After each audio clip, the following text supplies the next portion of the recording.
हर हर महादेव, जय शिव शंभू, श्री शिवाय नमस्तुभ्यम। कैसे हैं आप लोग? आशा करती हूँ कि भगवान भोलेनाथ और माता पार्वती की असीम कृपा आप सभी को प्राप्त हो, आप सभी स्वस्थ हो, अच्छे हो। इसी कामना के साथ आज हम सुनेंगे मासिक शिवरात्रि व्रत की कथा। तो चलिए मन में भगवान भोलेनाथ और माता पार्वती का ध्यान करते हुए कथा को सुनते हैं। एक समय की बात है, चित्रभानु नामक एक शिकारी था।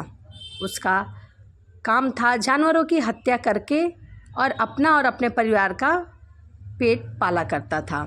वह एक साहूकार का कर्जदार था, लेकिन उसका ऋण समय पर न चुका पा रहा था। तभी क्रोधित होकर साहूकार ने शिकारी को शिव मठ यानी कि शिव मंदिर में बंद कर दिया। संयोग से उस दिन शिवरात्रि थी। शिकारी ध्यानमग्न होकर भगवान शिव संबंधी धार्मिक कार्यों को सुन रहा था, क्योंकि मंदिर में और कोई चारा भी नहीं था। जो भी आता पूजा करता, हर हर के नारे लगाता तो साथ में वो भी लगाता था और मंत्रों का जाप करता रहता और सुनता था। चतुर्दशी को उसने शिवरात्रि व्रत की कथा सुनी। शाम होते ही साहूकार ने उसे अपने पास बुलाया और ऋण चुकाने के विषय में बात की। शिकारी अगले दिन सारा ऋण लौटा दूंगा ऐसा वचन देकर बंधन से तो छूट गया, परंतु अब ऋण चुकाए तो चुकाए कैसे? अपनी दिनचर्या की भांति वह फिर शिकार करने जंगल की ओर निकला, लेकिन दिन भर गृह बंद में रहने के कारण वह भूख और प्यास से बहुत व्याकुल था। शिकारी खोजता हुआ शिकार बहुत दूर तक निकल गया। जब अंधकार हो गया और उसे कोई भी शिकारी न मिला, तब वह विचार किया कि आज रात्रि जो है वह जंगल में ही बितानी पड़ेगी। वह एक पेड़ के ऊपर चढ़ गया जो कि तालाब के किनारे था। सौभाग्य से वह जो वृक्ष था वो बेल का पेड़ था और उसी वृक्ष पर वह रात्रि में इंतजार करने लगा। बेल वृक्ष के नीचे एक शिवलिंग था जो बेल पत्रों से ढका हुआ था, जो सूखे पत्तों से ढका हुआ था। शिकारी को उसका पता नहीं था। वह जैसे ही टहनी टूट के बेलपत्र गिरी, वह शिवलिंग पर जाकर चढ़ गया, संयोग से गिरते ही। इस प्रकार दिन भर भूखे प्यासे रहकर शिकारी की पहले पहर की पूजा हो गई। एक पहर रात्रि बीत जाने पर वहाँ पर एक गर्भनी हिरनी आई, जो कि तालाब में पानी पीने पहुँची।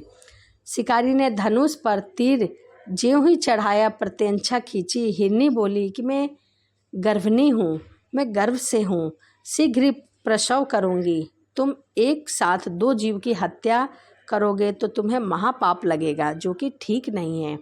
मैं अपने बच्चे को जन्म देकर और उसे अपने पति को सौंपकर शीघ्र ही तुम्हारे समक्ष अवश्य प्रस्तुत हो जाऊंगी।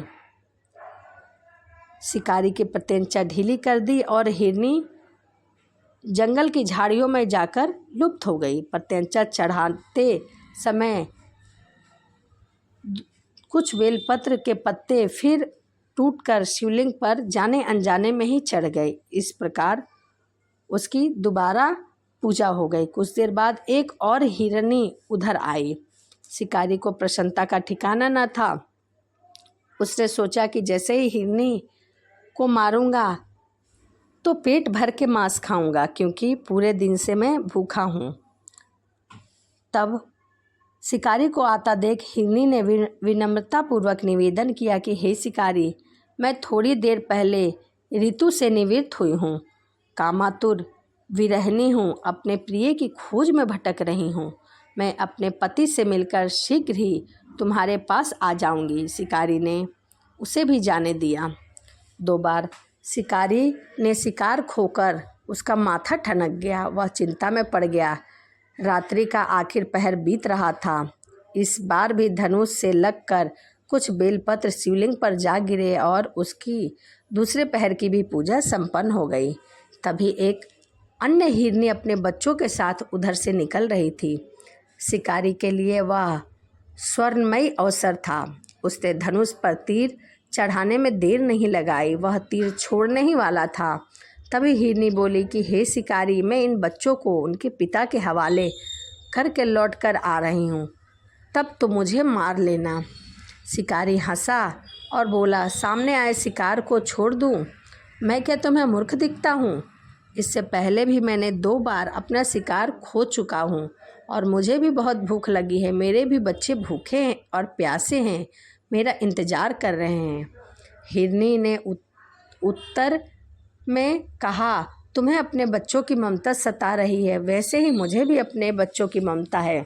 हे शिकारी, मेरा विश्वास करो, मैं कुछ ही क्षण में इन्हें इनके पिता के पास छोड़कर तुरंत लौट आऊँगी। थोड़ी तो प्रतिज्ञा करो।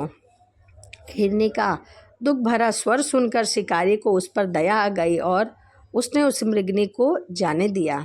शिकार के अभाव में तथा भूख प्यास से व्याकुल शिकारी अनजाने में ही बेल वृक्ष पर बैठा बेलपत्र तोड़ तोड़ कर नीचे फेंकता जा रहा था और एक हष्टपुष्ट मृग उसी रास्ते पर आया। शिकारी ने सोचा कि इसका शिकार वह अवश्य करेगा।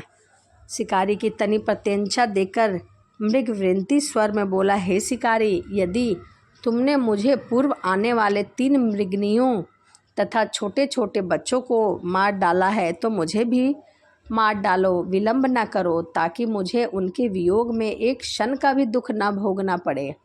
मैं उन 3 हिरनियों का पति हूँ। यदि तुमने उन्हें जीवन दान दिया है तो मुझे भी कुछ क्षण के लिए जीवन दान दो ताकि मैं उनसे मिल सकूं और उनसे मिलकर मैं तुम्हारे समक्ष उपस्थित हो जाऊंगा। मृग की बात सुनते ही शिकारी के सामने पूरी रात की घटना चक्र घूम गया।